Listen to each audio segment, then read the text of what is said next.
Welcome to today's Fuqua LinkedIn event.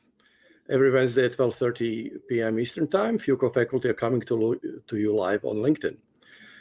My name is Sasha Pekic, and I'm a professor in decision sciences area at Fuqua.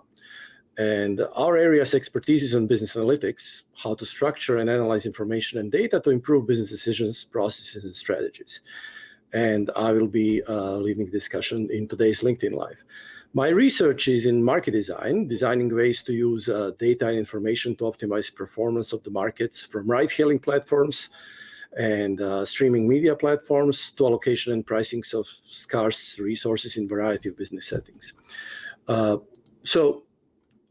today's topic, I would like to discuss the platform business model, namely how and why the digital revolution propelled the platform business model to its current prominence, and what does the age of analytics has to do with it, and to present new business and societal challenges stemming out of all of this. So before we start, I want to remind you that I'll be answering your questions, so please leave them in the comment section so that I can address them in due time. So what is a platform? So simply put, platform is a marketplace. Platform creates new value by creating market interactions among participants, whether it's people, organizations, and resources, whether it's a product or service. So this is naturally different from product-focused business model, which creates new value in product itself. So platforms create value out of coordinating supply and demand, essentially. And so platforms create opportunities to create new value by doing this, and this is nothing new. Platforms has always been there. So to make a platform a viable business model, you need to provide. So when does the platform become a viable business model? You need to provide value to all market participants. Otherwise, yeah, it's great that you want to coordinate supply and demand and create some value out of it, but like everybody needs to participate in that. And in order for that to be a viable business model, you need to do it at scale. So you can't just like be one deal maker on a one temporary event. So when you think of it that way, so platforms, while they were there before, the platform business model was not a prominent business model historically, right? So like even if you look at two decades ago, what were the most valuable businesses in the world in 2001? So like I have like 20 years ago is 2001. Here's the list of the most valuable companies 2 decades ago. So you see General Electric, you see Microsoft, which at that time was basically a software and service company. So they had a product, right, and service. ExxonMobil, Pfizer, Citigroup, AOL, Time Warner after the merger, and IBM. So these are only companies in the world that at that time eclipsed $200 billion in market cap valuation. So none of them are platform business models. So it's really what has changed that platforms kind of like walked into big way into the world of business. And really, so what happened is, let's discuss on that, and like we don't need this list anymore. It's digital revolution. So digital revolution is basically allowing somebody who wants to create the platform business model to utilize large amounts of interconnected data, vast computational and high-speed communicational powers, and analytics techniques such as machine learning, because they're fundamental for platform business model sustainability, and it's a source of a competitive advantage. So, for example, when you think about data and informational infrastructure, so this is the crown jewel in Amazon's business, AWS, which is also kind of like infrastructure for many platform businesses, or the main the main infrastructure of Microsoft is Microsoft Azure. It's the same idea of like combining, coordinating supply and demand in this digital world through its Azure platform. And also on the informational side, you can think about the big innovation that happened with digital revolution is that's revolutionizing search, like finding relevant information, like sifting through the large sets of information through search, like where it's Google that consumers use, where it's Bing that it's used in like all of the Microsoft products, where it's Amazon's own search. On top of that, you need market clearing algorithms. So if you want to have a viable platform business models, you want to kind of match supply and demand. So you want to decide who gets matched with what and at what price. So for that, a typical example might be the rise of digital ad exchanges. The digital ad marketplace today, it has like billions of transactions a day. These are called penny auctions or penny kind of like agreements. And in fact, the number of transactions in digital advertising, even though by volume this is not super large business, like about 500 billion a year in US-based companies. But the number of transactions that need to be done per day is more than all of US financial markets transactions together. I mean, obviously those transactions are much bigger, but all of these stock exchanges have like less transactions done than like what, for example, Google advertising does in a day, right? So like you need algorithmic powers and computational powers in order to even make this viable business. Move from idea to a business. And on top of that, you need analytics, right? So like the key issue of like making a coordination and creating the value of supply and demand to provide value to all market participants is to guarantee some kind of filtering, like to understand it, like really what people want and they get what they want and they get matched in a proper way. So in that case, ratings and recommendations and filtering, such as like Amazon ratings of the products, or let's say like a ride-hailing platform driver or rider ratings, are critical for functioning of a platform and for platform delivering value. So therefore, for platform being viable business model. So basically, digital revolution, all of its aspects, interconnectedness, vast amounts of data, high computational speed, and analytics techniques that actually allow us to utilize this technology are critical for success of the platform business model. And this is the reason why in last 20 years, or like maybe last 10 years, one would say, platforms became to rule the world. And so we can look at the list of the most valuable companies today. So if you look at these companies, so if we can put a chart of those companies up. If you look at these companies, all of these are platform business models, except of course there is a Saudi oil monopoly is not the type of platform I'm talking about here. And you can see the one interesting thing you can see is like these are all companies right now in the world which are having a valuation of $750 billion or more. So compared it to $2001, I think like inflation, cumulative inflation in US dollars was about 60% in the last 20 years. So this is like, you can see that the top companies at the top of the world became even larger, and the values of these companies, even in terms of like the overall value of like, let's say, S&P 500 index, grew up about 300% from 2001. So even though the largest companies grew up like more than 5 times fold. So not only that this new business model now seems to dominate at the top, but also the big ones became even bigger. Right, so like the leaders are kind of like overwhelming the space. So to come back to kind of like analyze what is really important for platforms is to kind of think about platforms. So this is what we do in our basic technology course and also digital platforms course that I have I'm teaching with somebody from Google in our executive programs. You can dissect platform business model and the critical aspects of a platform to three things. It's the participants, those who participate. You don't have a business if you don't have participants in the business. You don't have a marketplace, what platform is, if you don't have market participants. Then you need to have an infrastructure to actually execute this market.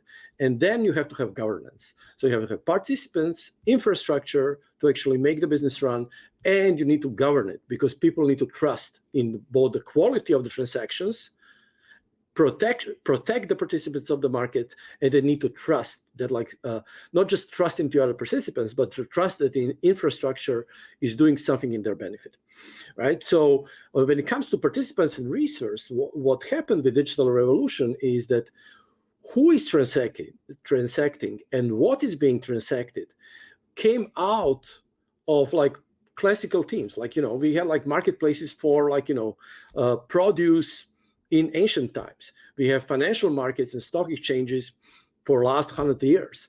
We have markets for software for last 50 years.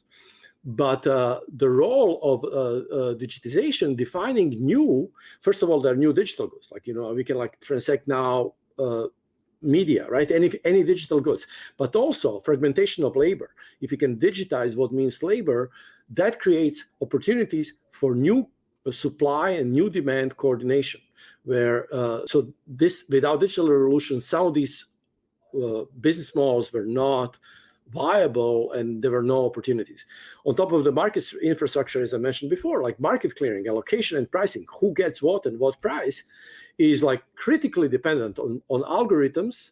And also at the same side, infrastructure, when you think about Amazon, logistical excellence of Amazon is impossible without digitization and analytics techniques. On the side of governance, the question is, can it really be data-driven, right? So can the governance be data-driven? You wanna claim is okay, we digitized all of the information, it's digital good is digital good.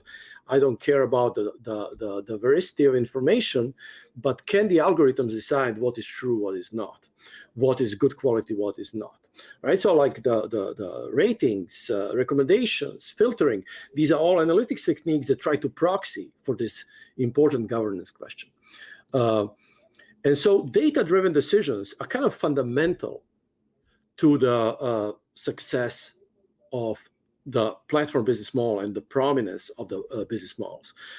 Be it market matching, be it pricing, for example, how do you do the ad auctions, when you need to load the ad in a millisecond for the eyeballs when content loads. What about pricing in these digital goods, right? Like media platforms. What about freemium model? What about subscription versus per usage? So these are all issues which need to be done in a data-driven way. What about recommendations and filtering, as I mentioned? What about forecasts for Amazon Logistics, as I mentioned? What about predictions in general, right? It's beyond just platforms, for example, credit risk assessment. So data-driven decision-making is basically creeping up, and one can say is maybe it's not just the era of, it's not a digital revolution, it's not just the era of analytics that is utilizing this digital revolution and make it viable business models, but it's also the new era of decision-making, which involves data and availability and access and ability to filter, to think about what data is relevant and what is not. So the age of big data. So this is what big data is, it's a bunch of data, but what is relevant for your decision, for your business, what is not.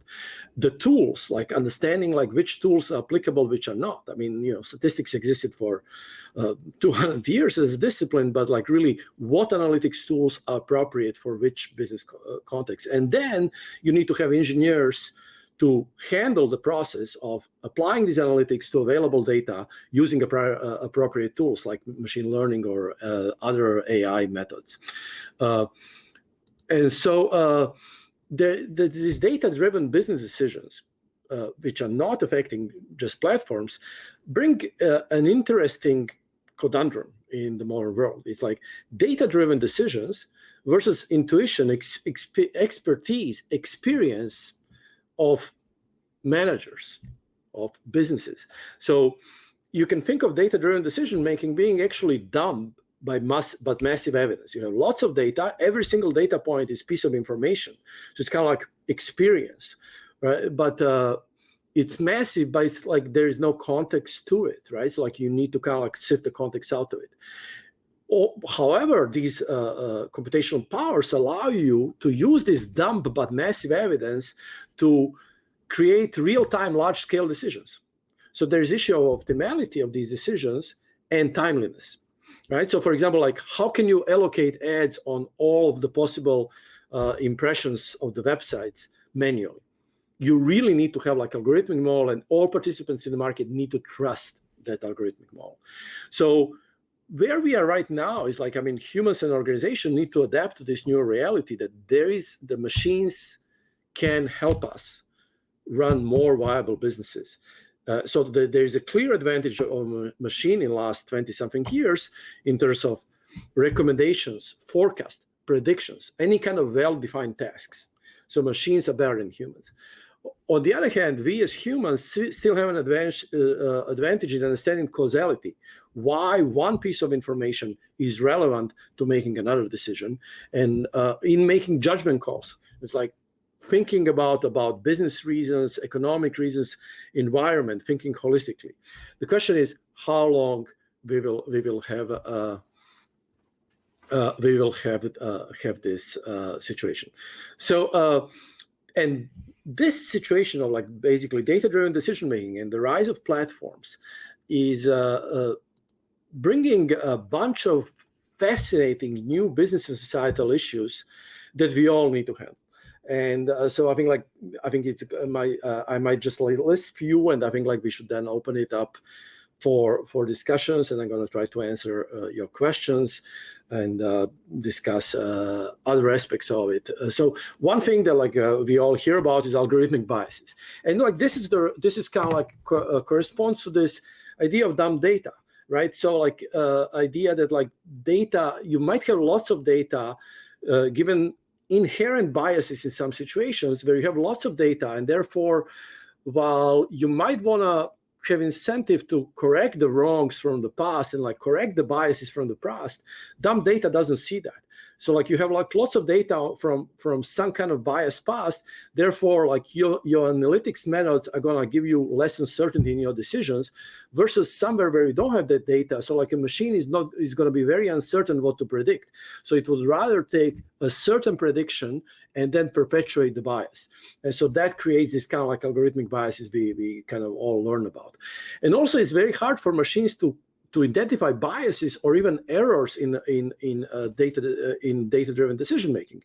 So a good example of that is like algorithms that correct algorithms for mistakes in self-driving cars algorithms, right? So like basically it's not humans who correct all these sensor processing information, but it's algorithms who correct them. Or Google's AlphaGo, which basically has an algorithm which is the algorithm that beats the best Go player, but we don't know what this algorithm is because the machine created it by creating its own experience by playing the trillions of games with itself and creating all these dumb experiences and creating then the algorithm, which we don't know what it is, right? So it's a question is like, how do you then evaluate quality of the decisions or recommendations that data come from data-driven decision making, and to prevent harm? For example, in self-driving cars, like why are we so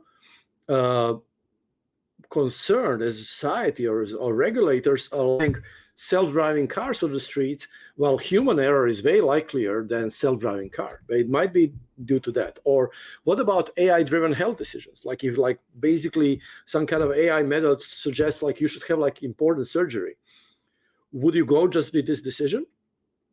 Or would you kind of like complement it with human decision making? This also obviously brings like all these issues of data privacy and security and trust that we all notice right now. So data knows no borders. So some kind of like this like state boundaries become irrelevant. What about doing monetization of personal data? How do you handle the issue of decentralization? How do you issue the regulatory challenges? But also the fact that these large companies, these large platforms that loom super large in today's economy, actually try to self-regulate themselves and avoid the societal control while monetizing some of our societal or personal information. So also, what about labor protections in the gig economy, which is due to fragmentation of labor, which was impossible without this thing, or information reliability, like dumb data versus harm from dismantling misinformation, regardless how dumb data is. So this is like this discussion in the US about Section 230, or what about net neutrality?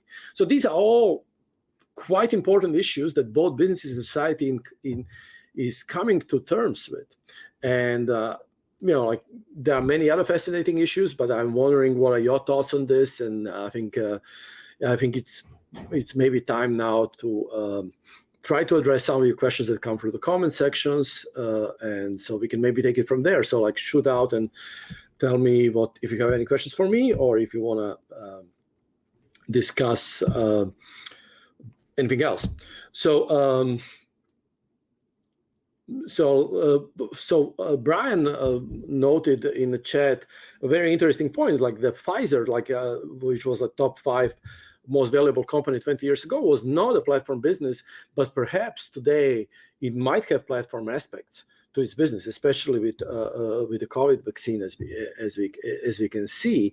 This is actually even more prominent when you think about Microsoft, because Microsoft clearly, and it actually went public in 2014 to say that they are a platform company, and they were before very clear about being a product and service company, right? So like they were charging for their main product, while now they're moving more to the freemium model in that sense, and they are like more relying on the whole ecosystem that they provide in their own Microsoft platform, including Windows, including Azure, including incorporating search and so on, right? Like gaming, LinkedIn, you can name multiple ones.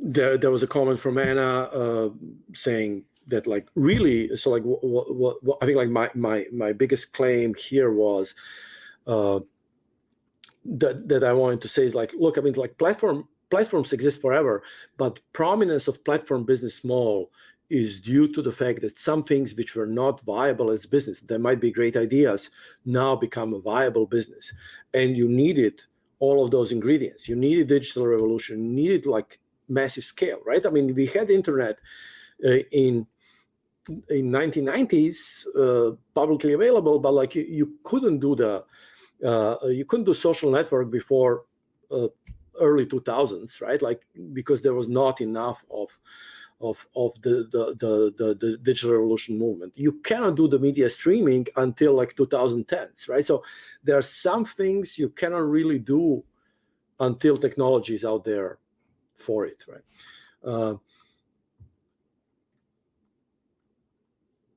So Sakar also had a question. Platform business model provides excellent opportunities for business owners, but don't you think that by not having an employee-employer relationship, these business owners who use the platform miss the common benefits, including healthcare, 401k, bonuses, insurance?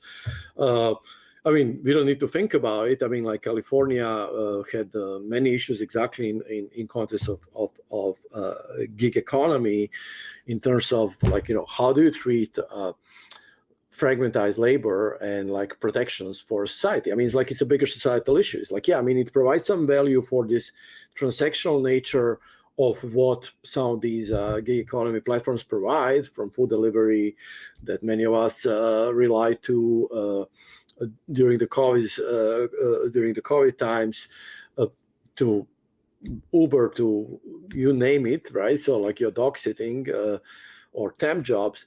But should there be a more general societal interest to protect the society and do no harm, right? So like, because like in this way, all of these employers employees that employers don't want to mark as employees are not being protected, right, with some kind of minimal protections that we as society might agree or disagree on, right? So Mark is asking, isn't the basic value of platform business efficiency through disintermediation? It's in fact, it's like kind of like a capturing. It's like by providing a better deal than anybody else, I'm providing the basic value for every participant in the match. And there are multi-site platforms too. I kind of like, for simplicity, I talked about two-site platforms. You need to create value to every participant, otherwise they're going to go somewhere else and they're going to do it on their own. And by you, in a way, you are claiming I'm the best intermediary for you, and I'm going to do it in the best interest of everybody. And if you can find a better intermediary, my business is not going to be sustainable. So I would not say it's necessarily. I think I would say it's like through the best possible intermediation and cutting intermediation from everybody else. So that would be kind of like maybe my view on that. So Syed had another question. So big data is largely in control of the big 10 companies, where especially Google and Facebook has been quietly collecting and monetizing our personal information.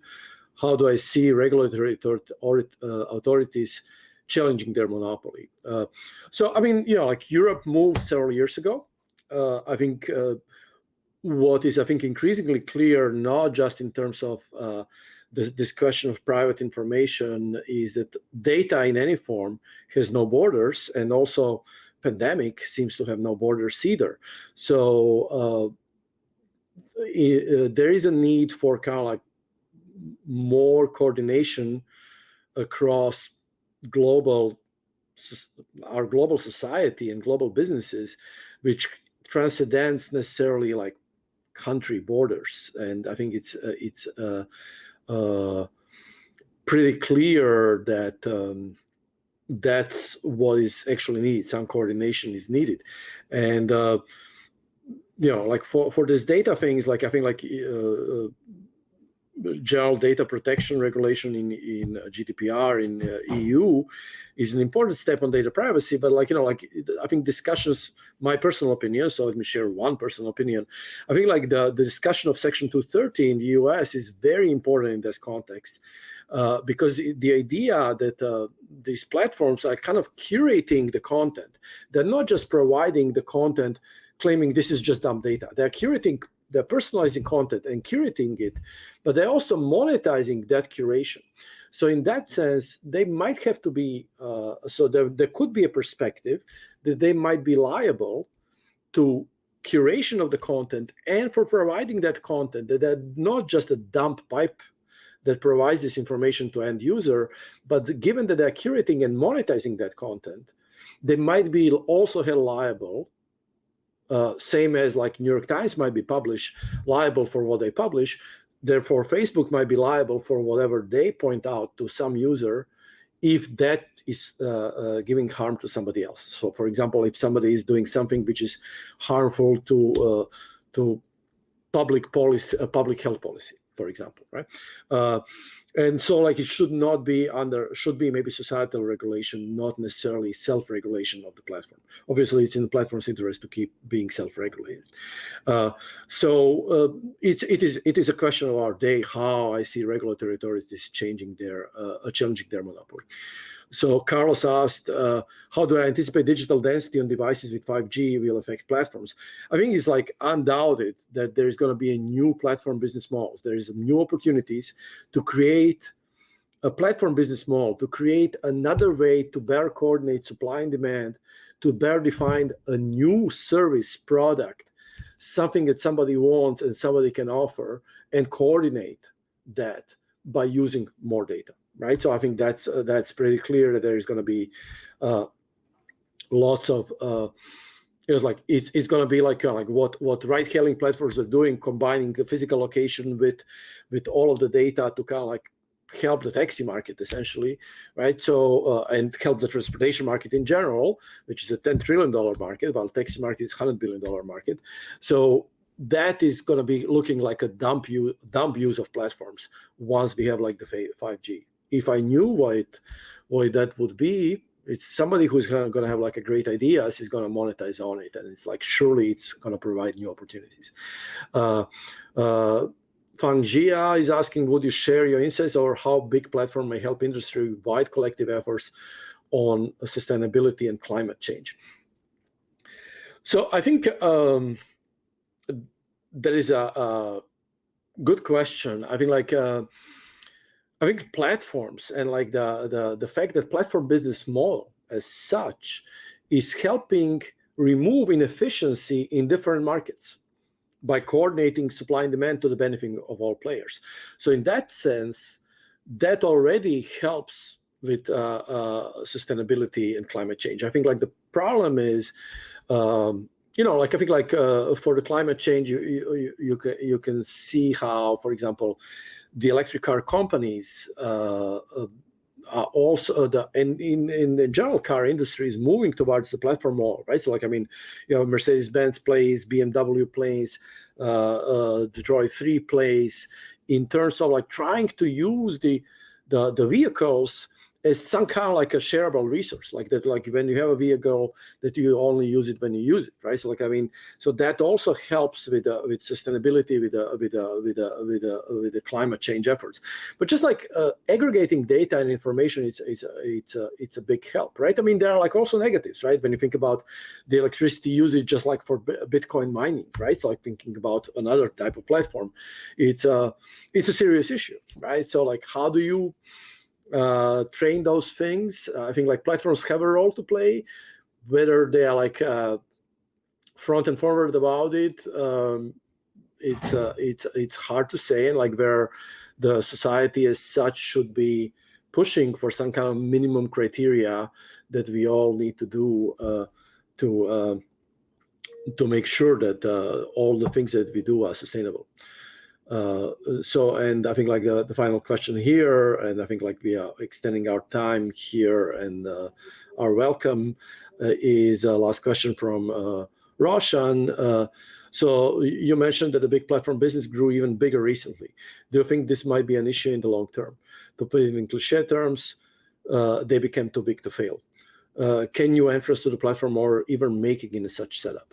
So to answer your last question, I think they can, because there are new opportunities and there's going to be a new business that is going to rule the day, right? So I think like, it was maybe Google, but then Amazon rules the day in a different way. Facebook is there, but it's not ruling the day. It's ruling just like one part of the social media.